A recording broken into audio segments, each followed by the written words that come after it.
जय श्री राधे कृष्णा दोस्तों।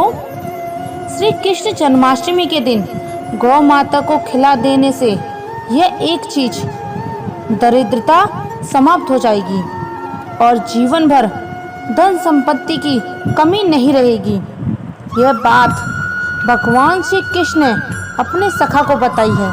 तो चलिए बिना देरी किए आपको बताते हैं। दोस्तों, मैंने बहुत मेहनत की है। श्रीमद् भागवत गीता तथा अन्य पुराणों से यह जानकारी इकट्ठा की है। मेरी मेहनत के लिए सिर्फ एक छोटा सा लाइक ज़रूर करें और कमेंट में जय श्री कृष्ण जरूर लिखें। दोस्तों, एक बार द्वारका नगरी में भगवान श्री कृष्ण के जन्मदिन पर दूर प्रदेश से उनके एक बाल सखा आए। वो मित्र आर्थिक तंगी के कारण अत्यंत दुखी और निराश थे। लंबी यात्रा के बाद वह द्वारका पहुँचे तो कृष्ण ने प्रेम पूर्वक उनका स्वागत किया।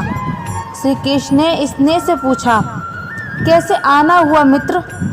तुम्हारा चेहरा उतरा हुआ क्यों है?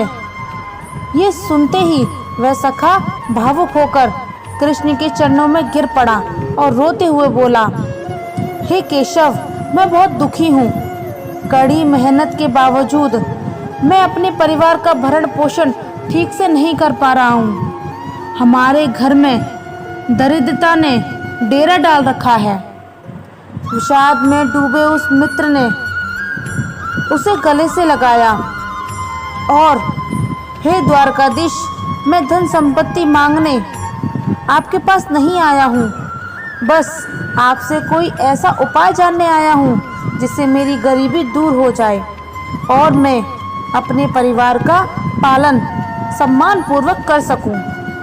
मुझे धन का लोभ नहीं है प्रभु, मुझे तो सिर्फ आपकी कृपा चाहिए, आपकी दया की छाया चाहिए।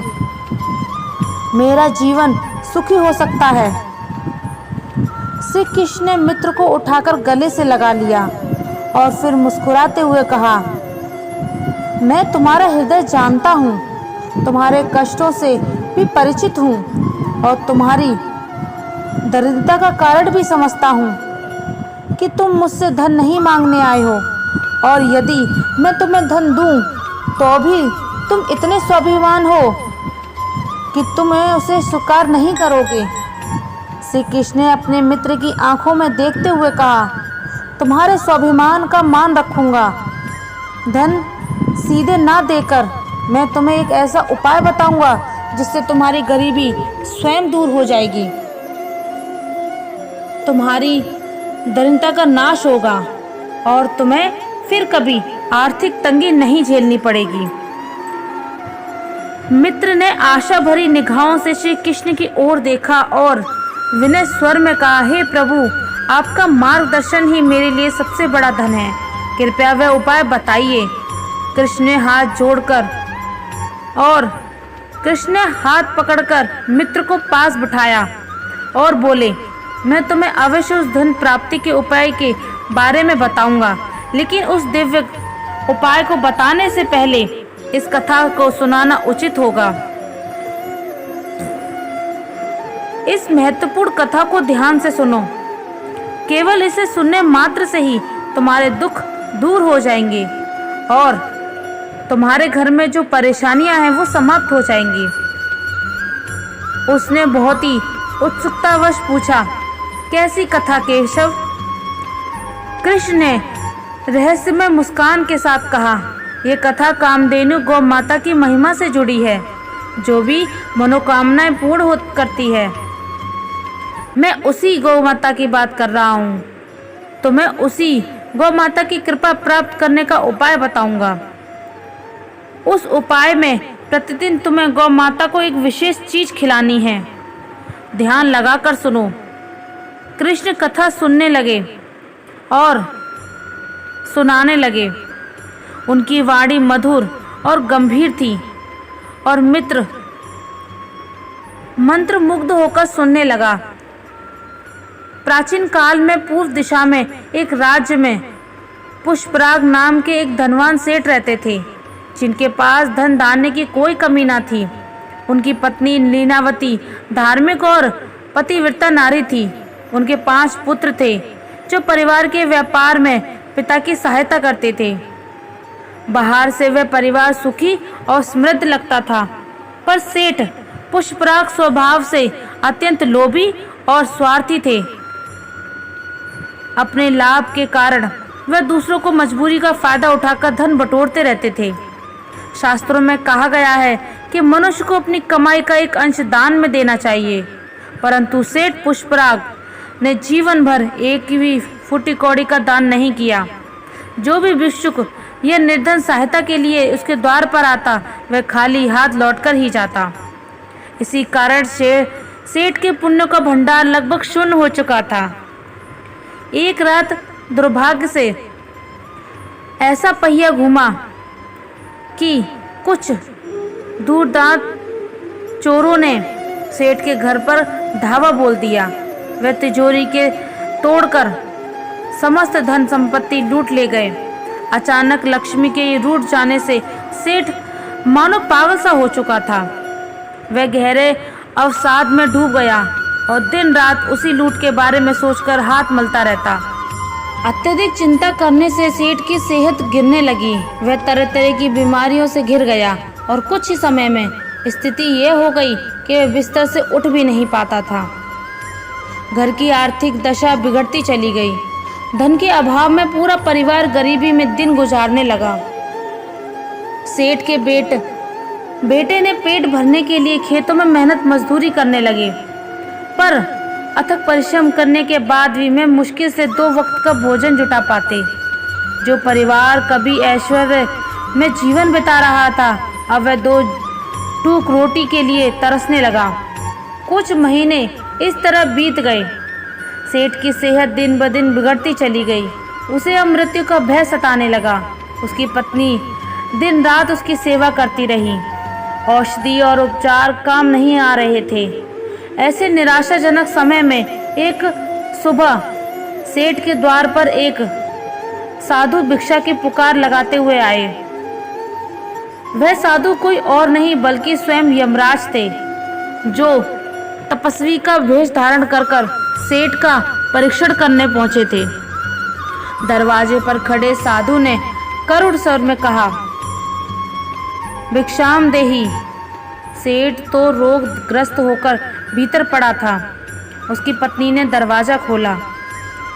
जैसे ही अपने दरवाजे पर एक भूखे सन्यासी को देखा तो उनका दयालु हृदय पसीज गया और उन्होंने साधु को तुरंत भीतर आमंत्रित किया। उसकी पत्नी आदर पूर्वक बोली, महात्मन भीतर पधारिए और कुटिया में पवित्र कीजिए। उन्होंने साधु को आदर पूर्वक बैठाने के लिए आसन दिया। फिर घर में जितना भी अन्न था वह सब इकट्ठा करके प्रेम पूर्वक साधु को परोस दिया। घर में भोजन की न्यूनता थी, किंतु उसकी पत्नी ने निश्चल मन से जो भी उपलब्ध था उस अतिथि को अर्पित कर दिया। भूखे साधु ने तृप्त होकर भोजन ग्रहण किया और प्रसन्नता पूर्वक उसको आशीर्वाद दिया। तब यमराज रूपी साधु ने कहा, हे माता, तुमने आज तुमने एक भूखे अतिथि को तृप्त करके महान पुण्य अर्जित किया है। तुम्हारी उदारता देखकर मेरा हृदय आनंद से भर गया है।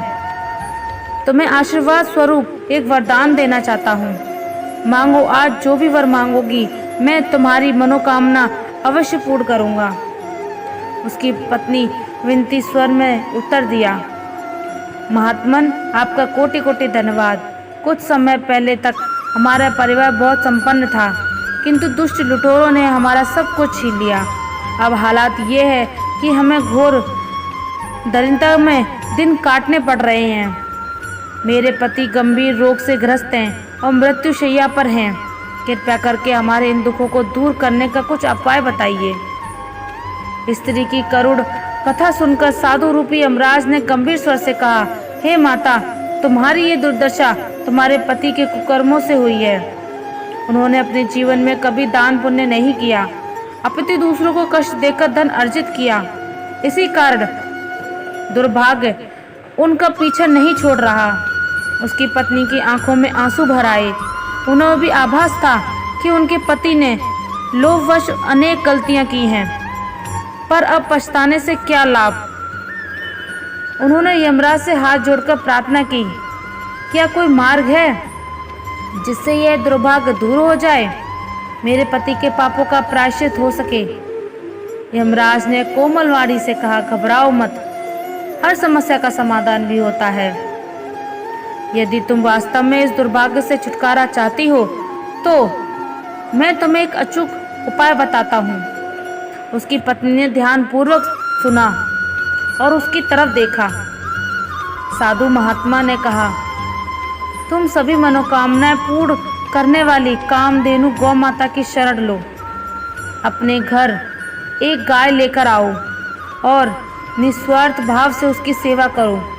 प्रतिदिन प्रातःकाल उसे आटे और गुड़ से बनी रोटी का एक टुकड़ा प्रेम पूर्वक खिलाओ। विश्वास रखो, गौ माता की कृपा से तुम्हारी जो भी परेशानी है वो दूर हो जाएंगी। घर में फिर से सुख समृद्धि लौट आएगी। उसकी पत्नी ने सर झुकाकर साधु की बात मान ली। साधु ने आशीर्वाद देते हुए कहा, गौ सेवा से बढ़कर दूसरा कोई पुण्य नहीं। गौ माता की कृपा से तुम्हारे समस्त कष्ट नष्ट हो जाएंगे। उसकी पत्नी ने महात्मा अपने हमें उजाले की राह दिखाई है, आपका धन्यवाद। उनके इतना कहते ही वह दिव्य रूपी साधु उसी क्षण अंतर्ध्यान हो गए। फिर उसकी पत्नी ने उसी दिन से उस उपाय को अपनाने का निश्चय किया, लेकिन उसके पास इतनी धनराशि न थी कि वह गाय खरीद सके। उसने हताश नहीं हुई, उसकी बजाय उसने निश्चय किया कि गांव के निकट जो सार्वजनिक गौशाला है वहीं जाकर गौ सेवा आरंभ करेगी। भोर में उसकी पत्नी चुपचाप घर से निकल पड़ी और गौशाला पहुंच गई। वहां एक सुंदर गौ माता को चुनकर वह उसके निकट पहुंची और श्रद्धा पूर्वक गौ माता से प्रणाम किया और प्यार से उसके माथे पर हाथ फेरा। प्रत्येक सुबह उसने घर पर सबसे पहली रोटी बनाती और उसमें गुड़ का मिश्रण भरकर उसे गौ माता से खिलाती। गौ माता को वह मीठा ग्रास प्रेम पूर्वक खिलाती और उनके चरण स्पर्श करके आशीर्वाद मांगती। उनकी आंखें हर दिन भावुक होकर भर आती और मन ही मन वह गौ माता से अपने परिवार की रक्षा करने की प्रार्थना करती। कुछ ही समय बीतने के बाद एक दिन अचानक नगर में समाचार फैला कि राजा के सिपाहियों ने उन डाकुओं को पकड़ लिया जिन्होंने सेठ पुष्पराज का धन लूटा था। सारे चोर गिरफ्तार हो गए और उनके कब्जे में सारा चोरी का धन बरामद हो गया। राजा ने उदारता दिखाते हुए वह पूरी संपत्ति सेठ को वापस दिलाने का आदेश जारी कर दिया। यह सुखद समाचार सुनते ही उसकी पत्नी की आंखों में खुशी की आंसू छलक उठे। उसे यकीन नहीं हो रहा था कि ये चमत्कार गौ माता की कृपा से हुआ है, जिनके आशीर्वाद से खोया धन वापस मिल गया। उधर सेठ पुष्पराग को भी आश्चर्य मिश्रित आनंद हुआ कि जिसका धन जा चुका था वह फिर लौट कर आया है। वो भगवान का धन्यवाद करते हुए अपने भाग्य को सराहने लगा। उसकी पत्नी एक दिन अवसर पाकर सेठ पुष्पराज को गौशाला ले जाकर गाय की सेवा करने का और साधु द्वारा बताए गए उपाय की बात बताई। सेठ ये सब सुनकर अभिभूत हो गया। उनको अपनी भूल का गहरा पछतावा था। उसे एहसास था कि धन के लालच में उसने अपने पाप अनेक कर दिए हैं और भगवान ने उन्हीं का दंड उसे दिया था।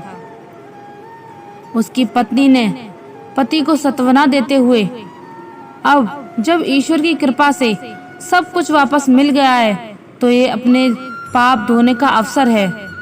दोनों ने निश्चय किया कि वे मिलजुल कर गौ सेवा करेंगे और सत्य कार्यों में जीवन अर्पित करेंगे। उसके बाद अगले ही दिन से सेठ पुष्पराग अपनी पत्नी के साथ गौशाला जाने लगे। दोनों बड़े ही प्रेम से पति पत्नी गौ की सेवा करने लगे। गौ सेवा और गौ पूजा हमारे शास्त्रों में सबसे सरल और श्रेष्ठ उपाय बताए गए हैं, जिनसे सांसारिक कष्टों का निवारण होता है। आप भी अपने जीवन में गौ माता की सेवा को ध्यान दीजिए और विश्वास रखिए, गौ माता की कृपा से आपकी सभी मनोकामनाएं अवश्य पूर्ण होंगी। और आपके घर में सुख समृद्धि स्थायी रूप से वास करेगी। आशा है आपको ये प्रेरक कथा और जानकारी पसंद आई होगी। अगर इस कहानी ने आपका हृदय छू लिया हो तो इसे लाइक जरूर करें और कमेंट में जय श्री कृष्ण लिखकर अपनी भावना व्यक्त करें। हमारे चैनल को सब्सक्राइब करें ताकि आपको ऐसी ही आध्यात्मिक एवं प्रेरणादायक कथाएं आगे भी सुनाने को मिले। आप सभी का हार्दिक धन्यवाद।